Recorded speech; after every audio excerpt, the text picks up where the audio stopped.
Audio Jungle.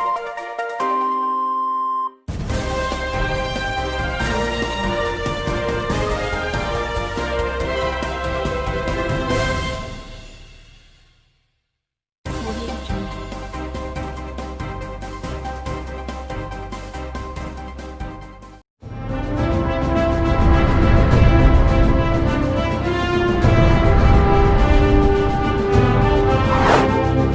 नमस्कार, Lalitpur live TV में आप सभी का एक बार फिर से स्वागत है। जैसा कि आपको पता तो चले, लेकिन जिले की ब्लॉक जखौरा अंतर्गत कस्बे में स्थित तालाब की दशा बहुत ही दयनीय स्थिति में होती जा रही है। यहां पर अतिक्रमणकारियों द्वारा तालाब के किनारे की जमीन पर कई लोगों ने अवैध कब्जा कर मकान एवं दुकानें बनाना शुरू कर दी गई थी, जिससे तालाब का दिन प्रतिदिन भराव क्षेत्र कम होता जा रहा है और तालाब में गंदगी फैलने से यहां का पानी गंदा होता जा रहा है, जिससे जखौरा के जागरूक लोगों द्वारा अवैध कब्जाधारियों एवं कस्बा के कुछ लालची लोग अपने फायदे के लिए तालाब को पुनः अतिक्रमण को जारी रखे हुए हैं, जिससे जखौरा का पुराना तालाब अपनी हकीकत को बयां करने से दूर कोसों दूर होता जा रहा है। जखौरा तालाब के पुराने घाटों को तोड़कर वहां से निकाले हुए पत्थरों का गलत उपयोग भी लगातार हो रहा है एवं अतिक्रमण करने वाले लोग अवैध पत्थरों को निजी उपयोग के इस्तेमाल कर रहे हैं। अवैध कब्जाधारियों के खिलाफ आज जखौरा में राम मंदिर छोटा बाजार के सामने एक धरना प्रदर्शन हुआ, जिसमें जखौरा के तालाब पर अवैध कब्जा करने वालों के खिलाफ जखौरा के कुछ जागरूक लोगों में पर्वतलाल एडवोकेट के मार्गदर्शन में एक धरना प्रदर्शन छोटा बाजार राम मंदिर के सामने किया गया। धरना प्रदर्शन में मुख्य रूप से पर्वतलाल अहिरवार, एडवोकेट खुशी नामदेव, महेंद्र झा, मनोज सोनी, भूपेंद्र आदि 2 दर्जन लोग मौजूद रहे। मौके पर पहुंचे मजिस्ट्रेट पांडे जी ने 3 दिन में मामले की जांच कराकर उचित कार्यवाही करने का आश्वासन दिया। अब कार्यवाही करने का आश्वासन भी दिया है और प्रदर्शनकारियों को संतुष्ट करते हुए धरना प्रदर्शन समाप्त करवाया। ललितपुर लाइव टीवी के लिए जखौरा से उमाशंकर सोनी की रिपोर्ट। संहिता 2006 में ये व्यवस्था है कि मौके की स्थिति को देख करके अभिलेखों में कलेक्टर द्वारा परिवर्तन किया जा सकता है। संभवतः अभिलेखों में 1347 या 56 में तालाब का कम क्षेत्रफल अंकित हो, लेकिन सर आपने देखा कि मौका पे तालाब है, सब कुछ है। अगर ये त्रुटि है तो ये त्रुटि के लिए भी आप अधिकृत हैं अपनी आँखियाँ लगा करके। दूसरी बात यह है सर कि इस तालाब से आप यहाँ देखेंगे हजारों एकड़ जमीन की किसान फसल पैदा करते हैं। अब आप टूटते जा रहे हैं तो जल का भंडारण भी तो उससे प्रभावित हो रहा, कम होगा। वो एक आपने देखा होगा, एक मंदिर बन रहा 3 किलोमीटर ऊंचा। ये मंदिर इस नदी के किनारे जब बना है, केवट मंदिर पहले से कंप्लीट है, तुमको बीच तालाब में मंदिर बना की क्या जरूरत है? इतना बड़ा ये बम्बई शहर तो है नहीं, 100 आदमियों की बस्ती। हाँ, तो ये इसीलिए अच्छा जहाँ वो बन रहा सर, मतलब इतना ऊंचा पानी भरता है, यहाँ सर जल का भंडारण खत्म किया जा रहा है। तो हमारी आपसे रिक्वेस्ट है कि वस्तु स्थिति देखते हुए जो सही है उसके अनुसार आप अपनी आख्या दें। आप धन्यवाद के पात्र हैं, स्वागत के हम आपका हार्दिक अभिनंदन करते हैं। बात यह है कि इस जनहित की भावना को आप समझ लीजिए और ज्यों-ज्यों आदेश होते हैं कि अवैध कब्जों को हटाओ तो जे करें अवैध कब्जा, तो हम और झुक गए। पहले 18 आते हैं, आज 28 हो गए। और आप अगर तुलना करते उनका देखो वहां तक टूट रहे। और सर विशालकाय जो देवी का मंदिर बना ना, उसके सामने विशालकाय पत्थरों से बंद बना है, लोगों ने वो पूर दिए।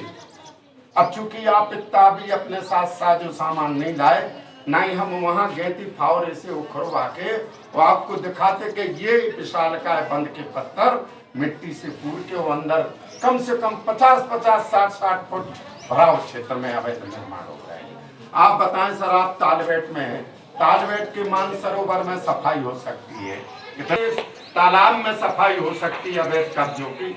जखौरा कौन सा हमारे मुख्यमंत्री जी के आदमी बस रहे योगी जी के कि इन पे अवैध कब्जों पे कोई कार्रवाई नहीं हो सकती, इतनी बड़ी नहीं है। अब गरीबी की जहाँ तक बात आती है तो मैं इस चीज से सहमत हूँ कि वहाँ अगर गरीब लोग बना रहे होते हमें कोई आपत्ति नहीं थी, शासन का काम है।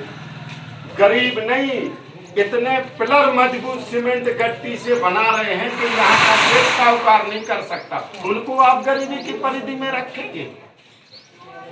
गरीब आदमी तो ईंट पत्थर से रोला गिलाई से बनाता है, आप देख आए होंगे सीमेंट सरिया से अकूत संपत्ति लगा लगा करके तालाब का सत्यानाश कर रहे हैं।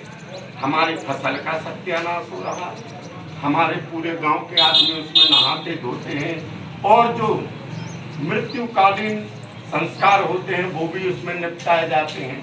हमारा जो राम जानकी मंदिर है, यहाँ से जब भी भगवान की डोली 11 आप जानते होंगे, वो उसमें स्नान, अब आदमियों ने उसी में लेटरिन का, उसी में पेशाब घर का पाइप कर दिया। क्यों? इसलिए कर दिया कि तालाब में से पानी की बगड़े तो नहीं आए, नहीं ढलान ही में जाएगा, वो ढलान है वह तालाब में। तो बताइए सर, जल प्रदूषित कितना हो रहा। इस कोरोना काल में ऐसी महामारियां फैलना स्वाभाविक है। इसके दोषी वो अवैध कब्जाधारी है। मलेरिया है, कोरोना है, जितनी भी बीमारियां फैल रही हैं वो सब इस तालाब के उससे। तो हमें आप जो है अपनी आख्या में केवल इतना, हमें बाकी तो हम कोर्ट से करेंगे, हमें तो आप इतना निर्देश दीजिए कि 2005 का जब आपने आदेश किया, आप पढ़ लेना इसमें, और नोटिस होना है सब है कि नहीं है, क्यों नहीं हो रहा सर? जो हम लिखते हैं। अच्छा ये बताइए जी आप बोलिए। ये जो आरती है, हाँ हाँ, तो क्या जमा हुआ था कि नहीं हुआ था, क्या कार्रवाई? ये सर आपका तहसीलदार साहब का पेशकार बताएगा। हम तो ये मुकदमा उस समय, हाँ हाँ, जो आरती पत्र है, मांग पत्र, हाँ हाँ, 2005-6 में जब हुआ था, हाँ हाँ, उस समय उसकी वसूली हुई या नहीं हुई? अगर हुई है आपको नहीं तो जानकारी, हमें इस संबंध में हमें कोई जानकारी आपको नहीं। जानकारी है कि नहीं भैया? नहीं, मुझे नहीं है।